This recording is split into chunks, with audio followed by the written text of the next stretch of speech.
Okay, so we haven't gotten to a part where the partner is visible yet, so let's dive in.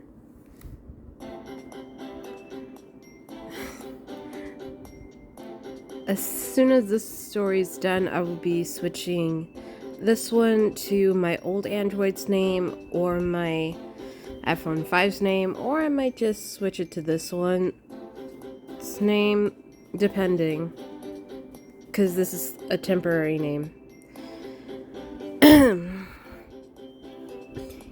Yes, I'm in a rush to get to work. I only started there yesterday, and I got a ton of materials I want to read through. That's great.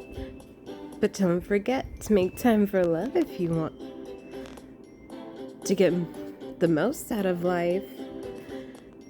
Okay, Joy, that's enough teasing. I'll see you later.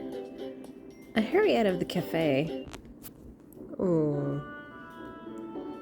Sounded like Joy was actually convinced that Paul and I were engaged.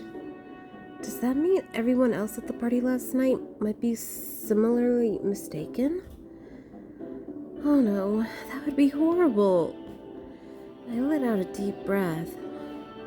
I wonder what Timo thinks. And what if he brings it up here at work? Rose. My head snaps up at the sound of my name. Oh, good morning, Timo. He ignores my greeting and gets right down to business. I want to discuss our plan to care for that injured leopard before and after surgery. I stare at him in surprise. He's carrying a pile of research materials so large it requires both arms.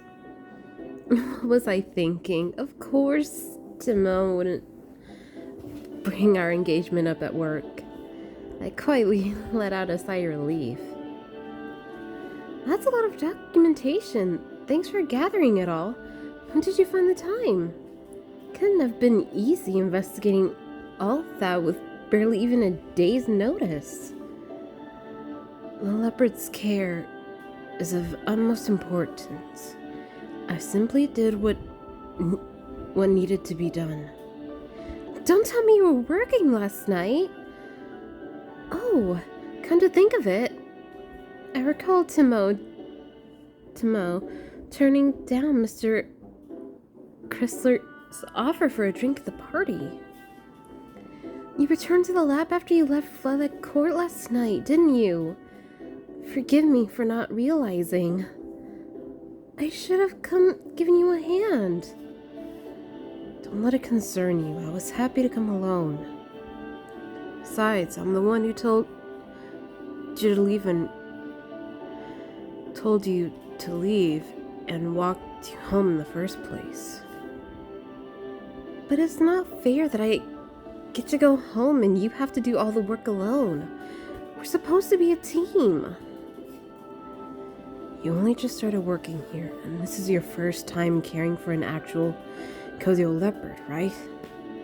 Not to mention you aren't acquainted with our archives yet. I decided it would be a lot faster if I searched for the materials alone. I feel bad that Timo had to track down such a large volume of documentation by himself. Well, he is a busy man, but I do love his story. However, his tone of voice remains pleasant, and he doesn't actually appear to be upset with me in any way. Anyhow, it would be inaccurate to say I was here alone. Pardon? Paul spent the night here with the injured leopard. He's well versed as a veteran. We had a chance to exchange our opinions too. Really? Paul came back here after the party too? A faint sigh of admiration escapes my lips. Come to think of it, Paul didn't drink anything at the party either. He must have known that he would be returning to work. Both Timo and Paul show quite a lot of devotion to their jobs. I realize I'll have to work harder if I want to live up to their standards. Sweetie, don't be a workaholic. Timo and I are going over plans for the leopard's care when we receive a call from Paul. When we arrive at the leopard area, we find the same handsome young man from yesterday there again. Hello, leopard man. He looks up at Timo and smiles. I find myself captivated by the beauty of his expression. Hello? Timo nods back, then glances over at me. Rose, could you go on ahead? I'll join you and Paul in a moment. Sure. I nod back, then lower my voice and whisper to Timo. Wasn't that young man here yesterday too? He shows up almost every day to watch the leopards. I see. He must really enjoy them. I take the documents off Timo's hand and continue on ahead. When I nod my head to the young man in parting, he smiles back at me. Oh, that's sweet. With the leopard surgery imminent, we spend the afternoon in repeated meetings discussing it in fine detail. Timo, you'll be in charge of any necessary medicine. Cecilia, you will look after his recovery environment. And I want the rest of you to back them up. Understood. At this point, everything should be ready for the surgery, right? Suppose we'll need one last conference once the leopard's examination results come back. Okay then, let's call it a day. With Paul's call, who was in the physician in charge, everyone starts to leave the examination room. When I start to leave with the rest of the group, Paul calls out to me. You're heading home after this, right? Could I ask you to come back here after you've had time to change? Oh, sure, okay. I wonder why. Could it be for work? No, I highly doubt it. Oh, 7-minute mark. Hurry to the locker room and change, then return to the examination room. Oh no. No.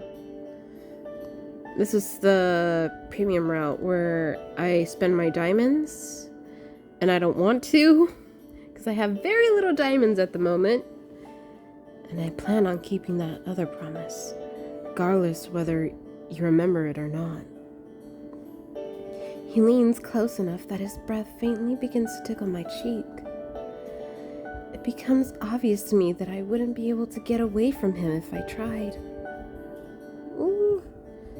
Enjoy the rest of the story. Yeah, no. If it... Dang it. No, I know it's the... They're gonna make me do it. I hate that. Yes. I hate they're forcing me to do that.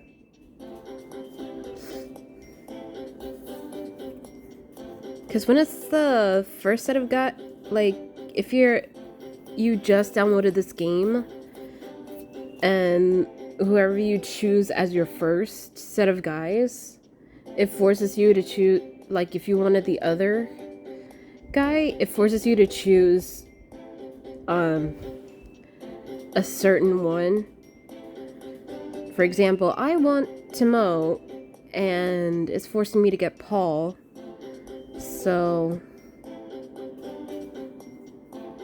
yeah, because it's okay, because you're forced to get what you don't want. But if you do want Paul at first, if you ever choose Timo and Paul, then yeah, you're okay. But I want the other one. It wouldn't let me choose the other option. And I'm at the 9-minute mark. This is, I may have to go live with this one because we're at the 9-minute mark and I gotta hurry.